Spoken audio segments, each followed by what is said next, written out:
Now today we start with the new chapter, right? That is your sequence modeling.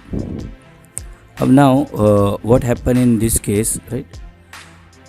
Deep learning sequence modeling play a very important role because most of the time in deep learning we use sequence modeling neural networks.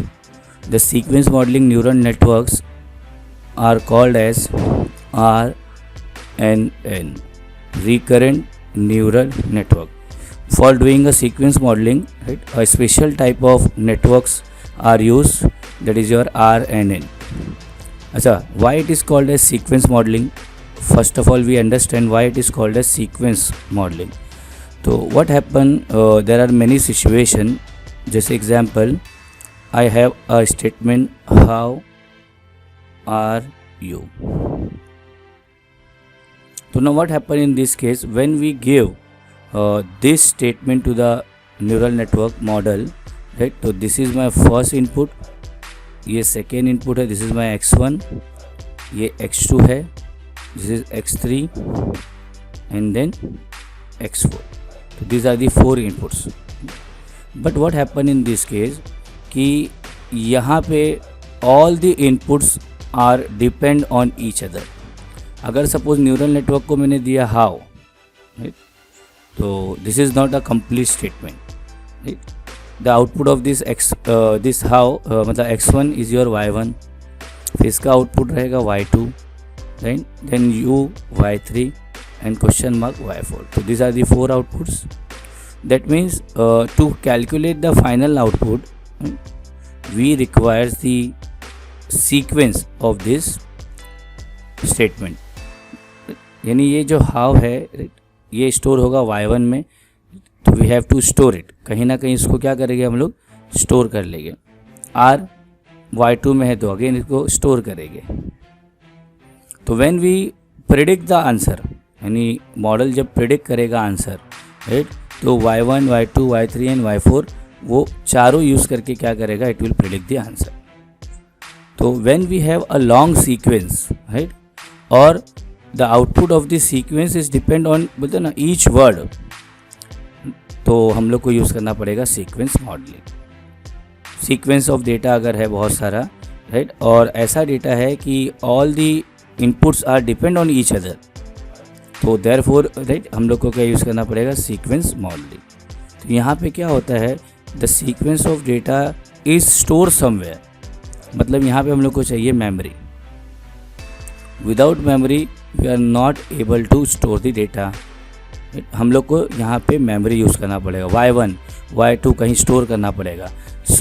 तो अगर suppose I am using a feed forward network to solve this problem, if we have a long sentence, long paragraph, and the output of the बोलते ना paragraph is depend on the entire text, तो at that time क्या होगा, बोलो, when we are using a suppose feed forward network to solve this problem, तो suppose पहला आ जाएगा how, it is stored in y1, right, but ये y1 में आया, then उसके बाद क्या होगा, in case of feed forward network what happen, it is a memory less network. y1 आया, when we move to the y2 to calculate y2, तो ये डेटा चले जाएगा. Same when we move to the y3, तो ये data loss हो जाएगा, right. यानी इन्फॉर्मेशन जो रहेगी उसको स्टोर करना पॉसिबल नहीं है. Therefore to solve to do the sequence modelling, right, a special type of network is develop called as RNN, recurrent neural network. The sequence models are the machine learning models, deep learning models that input or outputs of this sequence. यानी ये जो model है इसमें single input नहीं रहेगा, right. This model does not uses a single input. Instead of that we have a sequence of data. यानी input जो रहेगा वो सीक्वेंस ऑफ डेटा रहेगा, बहुत सारा रहेगा data. Sequential data include text streaming, see, या ऑडियो क्लिप्स में भी क्या रहेगा, बोलो, सीक्वेंस ऑफ डेटा रहेगा. Video clips, time series data, and so on. मतलब ये सब टाइप के अगर डेटा है, टेक्स्ट स्ट्रीम है, ऑडियो क्लिप्स है, वीडियो क्लिप्स है, टाइम सीरीज डेटा है, तो in this case we use sequence modelling.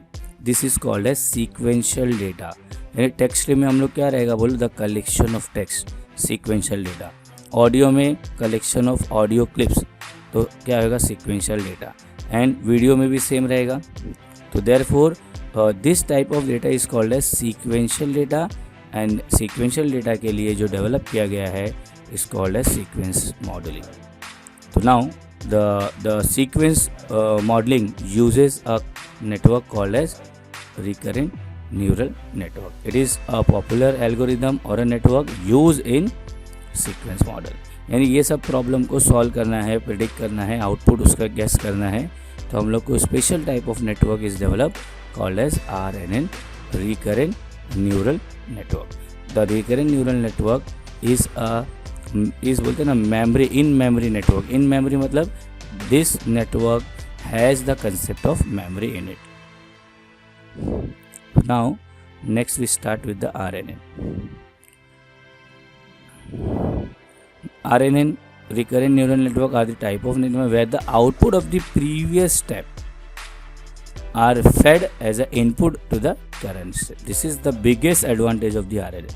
यानी एक पहली जो स्टेप्स गई है, मतलब y1 का जो आउटपुट है is again given back to the current step. मतलब अगर suppose we are on y2 right now, हम लोग y2 कैलकुलेट कर रहे हैं, तो अगर सपोज मेरे को हाउ की ज़रूरत है राइट, u इसमें आ जाएगा, तो हाउ r इसमें आ जाएगा, तो क्या होगा बोलो, the output of this is again given back to the y2, and then again y2 का जो आउटपुट रहेगा is given to the y3, तो हाउ r u आ जाएगा इधर सेंटेंस, इसमें आ जाएगा हाउ आर यू।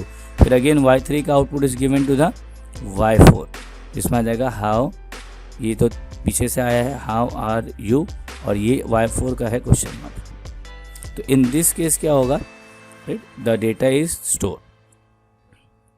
तो now this is your definition of recurrent network, right. Before recurrent network we have a feed forward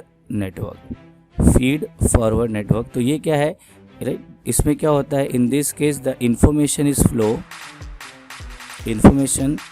flow in only one direction. Backward compatibility यहाँ पे नहीं मिलेगी, बैकवर्ड में इंफॉर्मेशन वापस सेंड करना पॉसिबल नहीं है। तो देयरफॉर याद रखो, टू सॉल्व द प्रॉब्लम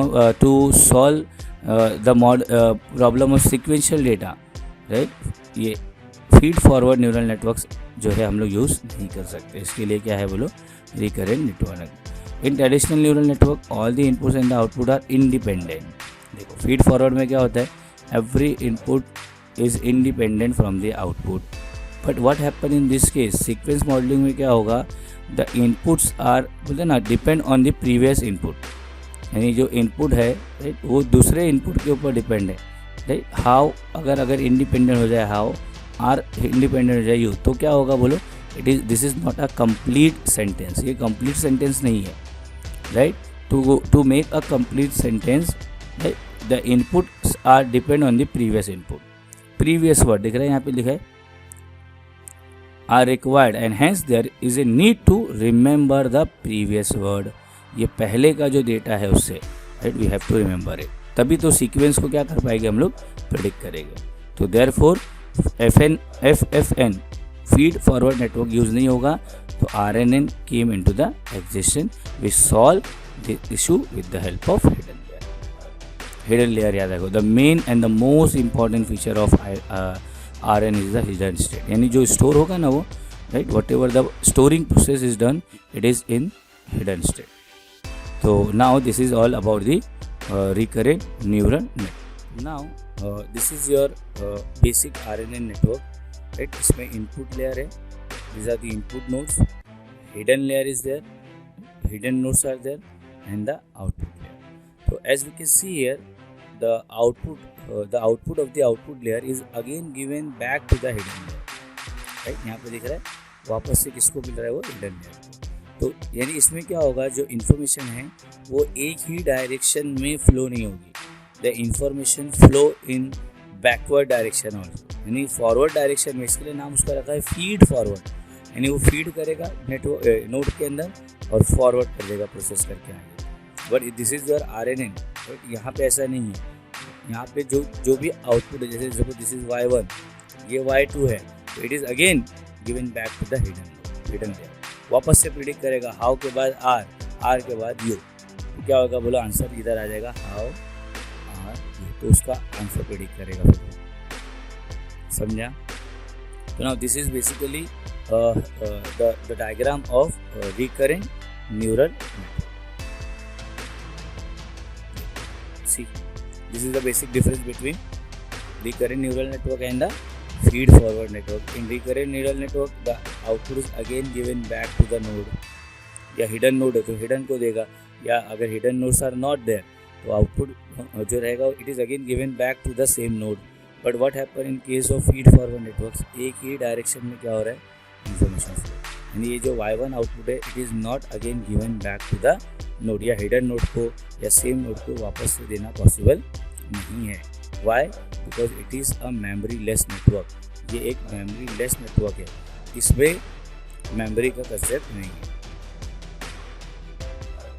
तो सी, RNN हैव अ मेमोरी, पहली चीज़ सबसे इम्पॉर्टेंट डिफरेंस बिटवीन RNN और फीड फॉरवर्ड, मेमोरी रहेगा इसमें, विच remembers all the information about what has been calculated, right?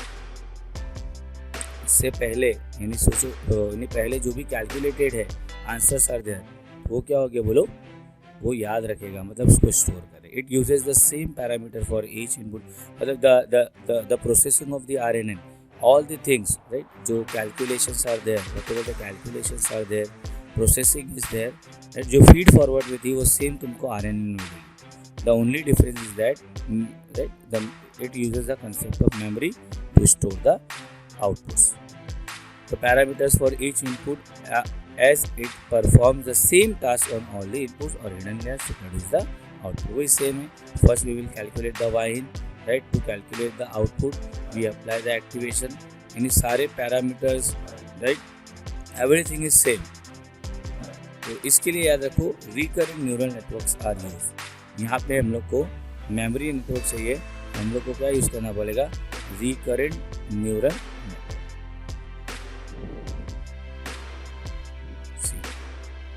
As you can see here, right, this is my neural network. ये हमारा एक neural network है। तो यहाँ पे क्या होता है, ध्यान दो students, we have a T-1, that means previous state, ये हमारा प्रीवियस स्टेट है। T that is your current state, and T+1 मतलब नेक्स्ट स्टेट। तो नाउ टू अगर suppose I want to predict this input, तो वी ऑल्सो रिक्वायर्स दिस, ये लगेगा और ये लगेगा। तो आउटपुट प्रिडिक्ट करना है, I want to predict the output of this RNN neural network. तो जो नेक्स्ट जो बोलते हैं ना टाइम है, to predict the next, that is your T+1, we requires the current input as well as the previous input या previous output, current output और the previous output. तो to solve this problem, right, ये data कहाँ होगा, store in the memory, ये memory में हम store करेंगे। यूजिंग दिस डेटा क्या होगा, RNN will predict the output, उसके बाद RNN क्या करेगा, आउटपुट प्रिडिक्ट करेगा। तो ये डायग्राम था, this is the diagram of RNN। Now the explanation, RNN models are having a memory that always remember what was done in the previous step and what has been calculated. The same task is being performed on all the inputs, right? And RNN uses the same parameter for each inputs as a traditional neural network. Traditional मतलब feed forward network is having an independent states. यहाँ पे क्या होता है, the states are independent, मतलब ये अपना T1 है, अलग अलग है सब, T2 है, T3 है, in case of feed forward network, and input output, and they are more complex than the RNN से ज़्यादा कॉम्प्लिकेटेड। अगर नंबर ऑफ हिडन लेयर्स बहुत ज़्यादा होगी ना, तो वहाँ पे क्या होगा, it will become very difficult to handle the neural network. तो this is the basic about the RNN। these are the steps, right? Training a typical neural network. सबसे पहले वही है कि we will input an example from the data set. पहले हम लोग input देंगे. The network will take the example and apply some complex computation to it using a random initialized variable called weight and bias. मतलब हम लोग क्या करेंगे, x1, x2, x3 and dot at xn. These are the inputs are given to the neural network. Every input has the weights. हर एक का अपना weight होगा, w1, w2, w3, w4 dot wn. तो the value of this x1 और यहाँ पे क्या रहेगा तुम्हारा आउटपुट में रहेगा bias. The value of weight, bias ये सब क्या रहेगा ब्रो, वेट्स की जो वैल्यूज़ रहेगी, बाइस की जो वैल्यूज़ रहेगी, वी विल टेक रैंडमली कोई भी वैल्यू लेना है, right. A predicted result will be produce. Then comparing that result, यानी वो रिजल्ट को हम लोग क्या करिए, यूजिंग दिस, ये सारी चीज़ें यूज़ करके क्या होगा, neural network will predict the answer, एक आंसर प्रिडिक्ट करेगा. देन उसके बाद क्या होगा, comparing the result to the expected value. मतलब क्या हुआ, ये जो y है उसको कंपेयर करेंगे with the target t, right. अगर सपोज मैच हो गया, we will stop, that means we achieve the target हमको मिल गया. We does not change the weight and bias. फिर उसके बाद अगर इन केस मैच नहीं हुआ तो we will calculate the error, propagate the error to the back to the way, बोलते ना नोड. वो एरर को हम लोग को वापस से क्या करेंगे, बैक वापस से देके कब तक, रिपीट, यानी 1 से लेके 5 तक रिपीट करेगा until where the target is achieve. Target अगर अचीव हो गया है तो हम लोग बोलो स्टॉप हो जाएगा. तो ये एक्चुअली देखा जाए तो इससे ये 6 स्टेप किसके लिए, training to train the model. अब हम लोग को मॉडल को टेस्ट करना है. तो ये है, a prediction is made by applying this variable to a new unseen. तो इसमें क्या करेंगे हम लोग, in case of testing new inputs लेंगे ना, या अनसीन डेटा लेंगे जो ट्रेनिंग में हमने नहीं दिया था उसको, राइट. और we will try to find out कि मॉडल जो है वो राइट प्रेडिक्ट करता है या नहीं. तो दिस इज अ स्टेप्स और a procedure to train and test the recurrent neural network.